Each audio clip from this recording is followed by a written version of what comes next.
మనందరికీ తెలిసిన వ్యక్తి మార్టిన్ లూథర్ గారు. He is a Protestant reformer. In 15th century అటువంటి సమయంలో వాట్బర్గ్ అనే క్యాసిల్లో he was hiding. When he was in isolation, ఒంటరి సమయంలో ఉండి ఆయన ఏం చేస్తున్నాడంటే కొత్త నిబంధన గ్రీక్ భాష నుండి జర్మనీ భాషకి తర్జుమా చేస్తున్నాడు అనమాట.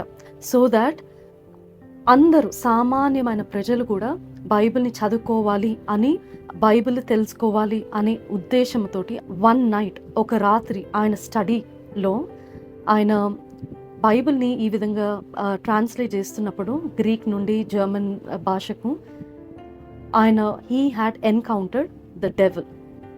సాతానుని ఎదుర్కొంటాడు. ఆయనకి చుట్టూ చీకటిగా అనిపించి he felt he was in the spiritual battle. ఆ రూమ్ అంతా ఆయనకి చీకటి అనిపించి భయంకరమైన అన్రెస్ట్ తోటి ఉన్నప్పుడు he saw the presence of Satan.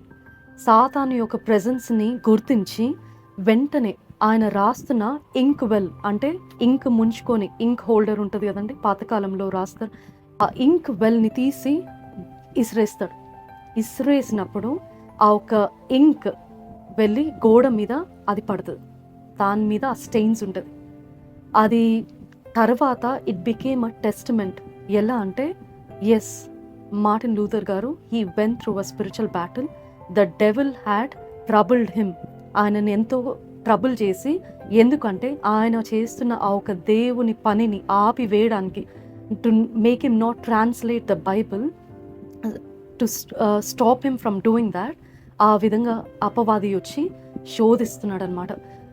అప్పుడు ఆ ఇంక్ వెల్ ఈ గోడ మీద విసిరేసినప్పుడు అపవాది వెళ్ళిపోయాడు, ఆయన దగ్గర రాలేదు. ఇన్స్టెంట్గా he felt peace, he felt the presence of God వచ్చి ఆయనని ఆదరించడం జరిగింది. ఆ తర్వాత ఆ ఇన్సిడెంట్ తర్వాత within 11 weeks he has finished translating the New Testament from Greek to German. అది జరిగింది. ఎందుకు ఈ సంఘటన ఇంత ప్రాముఖ్యం అంటే, the devil can approach anybody, especially those who are more strong in faith. ఇంకా బాగా ఆధ్యాత్మికంగా ఎంతో విశ్వాసంలో దృఢమైన వారిని, ఎంతో స్థిరమైన వారిని ఇంకా శోధించడానికి వస్తాడు అపవాది. సో ఆ సమయంలో మార్టిన్ లూథర్ గారు చెప్పిన మాట ఏంటంటే, be gone the enemy of Christ అని అపవాదిని ఎదిరించాడు. వెంటనే అపవాది వెళ్ళిపోయాడు. ఈరోజు మనం కూడా చేయాల్సింది ఏంటంటే, మొదటిగా శోధనల నుండి పారిపోవడం. అపవాది శోధనలు తీసుకొస్తాడు, కానీ వాటి నుండి దూరంగా